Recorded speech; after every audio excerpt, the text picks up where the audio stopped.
नमस्कार. मी भाऊ तोरसेकर. तुम्ही बघत आहात प्रतिपक्ष. मित्रांनो, आजच्या विषयाची सुरुवात मी एका गोष्टीपासून करणार आहे. आणि ती गोष्ट नवी नाहीये. मी काय सांगतो म्हणून नवी होते असं अजिबात नाहीये. आपणच नव्हे तर आपल्या आई वडिलांनी सुद्धा ती त्यांच्या बालपणी वाचलेली असेल. म्हणजे कमीत कमी 100 वर्ष जुनी गोष्ट आहे वाचलेली. आणि प्रामुख्याने जी मुलं शाळेत जायला लागली त्या कालखंडातल्या शालेय पुस्तकांमधली किंवा त्यासाठी असलेल्या अतिरिक्त वाचनातली वगैरे गोष्ट आहे. आणि त्यामुळे ऐकणाऱ्या बहुतेक लोकांनी ती गोष्ट आधीच ऐकलेली किंवा त्यांना माहिती असलेली असू शकते. पण अनेकदा या गोष्टी आपल्याला का शिकवल्या गेल्या, सांगितल्या गेल्या, असा विषय जेव्हा मनात येतो तेव्हा मग या गोष्टीचे संदर्भ लक्षात येतात. मी पण 60 एक वर्षापूर्वी, कधीतरी 60-65 वर्षापूर्वी शाळकरी वयामध्ये वाचलेली गोष्ट आहे की एक गावोगावी फिरून टोप्या विकणारा विक्रेता असतो. आणि गावोगावी फिरून विकत असताना त्या काळात अर्थात प्रत्येक गावात सगळ्या वस्तूंची दुकानं नव्हती. शहरात असतील पण खेड्यापाड्यात तर नव्हती. अगदी मोठ्या गावात सुद्धा एक किराणा मालाचं दुकान सोडलं तर दुकानं नव्हती. अशा वेळेला अगदी भांडीवाले, कपडेवाले, चादरवाले असे अनेक लोक आपल्या अंगावर आपल्याला जेवढं ओझं जमेल तेवढं घेऊन गावोगावी फिरून वस्तू विकायचे. तसा हा गावोगावी फिरून टोप्या विकणारा एक ग्रहस्थ होता, व्यापारी होता. आणि एका गावात टोप्या विकायचे फेरी करून तो दुसऱ्या गावात निघाला असताना दुपारी खूप ऊन पडलं होतं. तो थकलेला होता म्हणून एका झाडाखाली तो विश्रांतीसाठी टेकला. आणि बघता बघता त्याला कधी झोप लागली त्याला कळलं नाही, डुलकी लागली. आणि तो झोपलेला असताना त्या झाडावर एक माकडांची टोळी होती. आणि तो झोपलेला बघितल्यानंतर हळूच एक माकड खाली उतरलं, दुसरं उतरलं. पण याला सुगावा लागला नाही, तो थकलेला गाढ झोपला होता.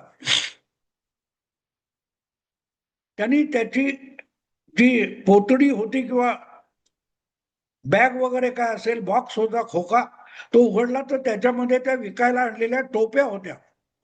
एका माकडाने ती टोपी घेतली, बघितल्यावर दुसऱ्याने घेतली. म्हणता म्हणता सगळ्याच्या सगळ्या टोप्या घेऊन ती माकडं त्या टोप्यांबरोबर खेळायला लागली. बऱ्याच वेळाने जेव्हा या टोपी विक्रेत्याला, त्या व्यापाऱ्याला झोप मोडली आणि जाग आली तेव्हा बघितल्यावर तो चकित झाला की आपला खोका उघडा पडलेला आहे आणि सगळी माकडं टोप्या घेऊन खेळतायत. त्याला कळे नाही हा माकडांकडून टोप्या परत कशा घ्यायच्या.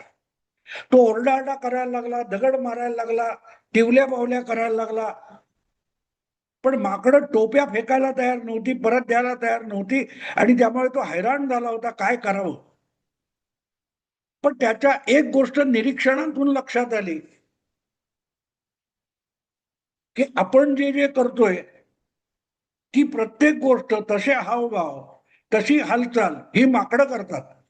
तेव्हा तो आपली बुद्धी वापरून एक शक्कल लढवतो आणि त्याच्या डोक्यावर असलेली टोपी काढतो आणि जमिनीवर फेकतो, आपटतो. विना विलंब सगळीच्या सगळी माकडं त्यांच्याकडच्या टोप्या पण जमिनीवर टाकतात. बरोबर तो टोपीवाला पडलेल्या सगळ्या टोप्या गोळा करतो आणि आपल्या बॅगेत भरून तिथून पसार होतो. इथे ही गोष्ट लहान मुलांना थोडं जगणं शिकवावं यासाठी आलेली होती. आणि अजूनही आलेली असेल, कुठे ना कुठे पुस्तकात असेल ती गोष्ट. पण आज जेव्हा ही गोष्ट मला आठवली त्याचं कारण वेगळं आहे. मी आमच्या सुशील कुलकर्णीचा व्हिडिओ बघत होतो. मोर नाचला म्हणून लांडोराने नाचू नये, ही सुद्धा आपल्याकडे एक प्रचलित म्हण किंवा वाक्प्रचार आहे की मोर नाचला की फार सुंदर दिसतो, त्याचा तो प्रचंड पिसारा फुलवलेला असतो आणि तो थुई थुई थुई थुई नाचतो, ते बघून बरं वाटतं.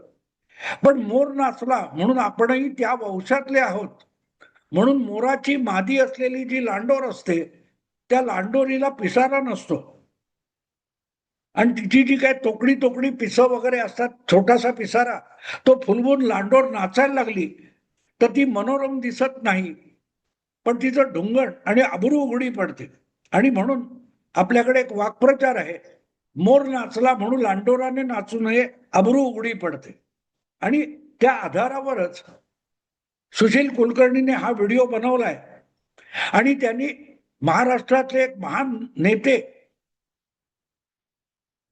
जे अर्थमंत्री म्हणून फार मोठं काम करू शकले होते, त्यापासून त्यांना गेली 12 वर्ष वंचित राहावं लागले, असे सांगलीचे महान नेते जयंत पाटील यांचा संदर्भ घेऊन सुशीलने हा व्हिडिओ केलेला आहे. सध्या महाराष्ट्र विधानसभेमध्ये अर्थसंकल्पीय अधिवेशन चालू आहे आणि त्या अधिवेशनामध्ये आपल्या स्वभावानुसार कुत्सित बोलायचं म्हणून जयंत पाटलांनी भाषण केलं. आणि ते भाषण करताना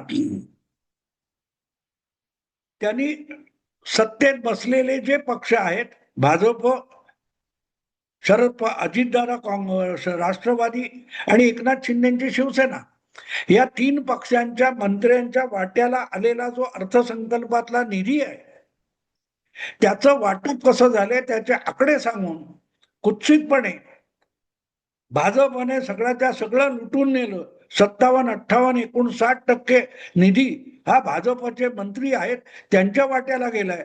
तुलनेने शिंदे आणि अजितदादा गट यांच्या वाट्याच्या मंत्र्यांना खूपच कमी निधी आलाय. हे त्यांच्या आमदारकीचे आकडे आणि त्यांच्या वाट्याला आलेला निधीची टक्केवारी अशा पद्धतीत टीका केली. आता गंमत, हा अर्थसंकल्प मांडणारे खुद्द मुख्यमंत्री आहेत देवेंद्र फडणवीस. आणि ज्या वेळेला फडणवीस 2019 नंतर 2.5 वर्ष विरोधी नेता म्हणून बसले होते, त्यावेळेला उद्धव ठाकरेंचं सरकार होतं, महाविकास आघाडीचं सरकार होतं. आणि त्या सरकारमध्ये सर्वात मोठा पक्ष उद्धव ठाकरेंचा असून सुद्धा राष्ट्रवादी शरद पवार गटाकडे किंवा राष्ट्रवादी पक्षाकडे म्हणजे अजितदादांकडे अर्थ खातं होतं. आणि त्या अर्थ खात्याने आपल्या मित्र पक्षांवर सुद्धा कसा अन्याय केलाय, हे आकडेवारीतून फडणवीसांनी विरोधी नेता म्हणून सांगितलेलं होतं. की बघा, सर्वात मोठा पक्ष 56 आमदाराचा उद्धव ठाकरेंची शिवसेना आहे. दुसऱ्या क्रमांकावर 54 आमदारांचा शरद पवार यांचा अखंड राष्ट्रवादी आहे. आणि तिसऱ्या क्रमांकावर 44 आमदार काँग्रेसचे आहेत. पण या तिघांमध्ये सगळंच्या सगळं 60% 58% निधी हा राष्ट्रवादी मंत्र्यांच्या वाट्याला आलाय. हे खुद्द फडणवीसांनी सुद्धा त्यावेळी 4-5 वर्षापूर्वी सांगितलं होतं, विरोधी नेता म्हणून सांगितलं होतं. आता त्यांची नक्कल यावेळच्या अर्थसंकल्पीय भाषणामध्ये जयंत पाटील करायला गेले आणि त्यालाच लांडोराचं नाचणं अशी उपमा सुशीलने दिलेली आहे. देवेंद्र फडणवीस हा मोर आहे आणि ते जेव्हा नाचतात, आकडेवारी घेऊन नाचतात, आकड्यांचा पिसारा फुलवून नाचतात, तेव्हा तो मनोरम दिसतो. पण ते नाचले म्हणून पिसारा नसलेले जयंत पाटील नाचले तर अब्रू कशी जाते, यावर सुशीलचा तो व्हिडिओ आहे आणि त्यामध्ये त्यांनी सांगितलं सगळं. पण मुद्दा असा आहे की जयंत पाटील हे आपली बेअब्रू करून घेतात, त्यांची बेअब्रू कोणी करावी लागत नाही. साहजिकच जयंत पाटलांनी जी विद्वत्ता झाडली या वर्षीच्या अर्थसंकल्पीय भाषणामध्ये, त्याची परतफेड तिथल्या तिथे करताना फडणवीसांनी त्यांच्या महाविकास आघाडी सरकारच्या काळामध्ये पक्षनिहाय आमदार किंवा पक्षाला पडलेली मतांची टक्केवारी आणि निधींच्या रूपाने प्रत्येक पक्षाच्या मंत्र्यांच्या वाट्याला आलेला निधी याची चिरफाड या वेळेला सुद्धा करून टाकली. की मोठा पक्ष म्हणून भाजपने आपल्या मंत्र्यांना जास्त निधी म्हणायचा असेल तर मवियाच्या काळात मोठा पक्ष अखंड शिवसेना होती आणि त्यांच्या वाट्याला राष्ट्रवादीच्या निम्मे सुद्धा निधी आला नव्हता याची आठवण करून देत फडणवीसांनी एक प्रकारे शाब्दिक चपराक जयंत पाटलांना मारली. हा विषय सुशीलने तो उत्तमरित्या मांडलाय, दोघांचा अक्षरशः व्हिडिओ ऑडिओ देऊन मांडलेला आहे. पण तो व्हिडिओ बघताना माझ्या डोक्यात आयडिया आली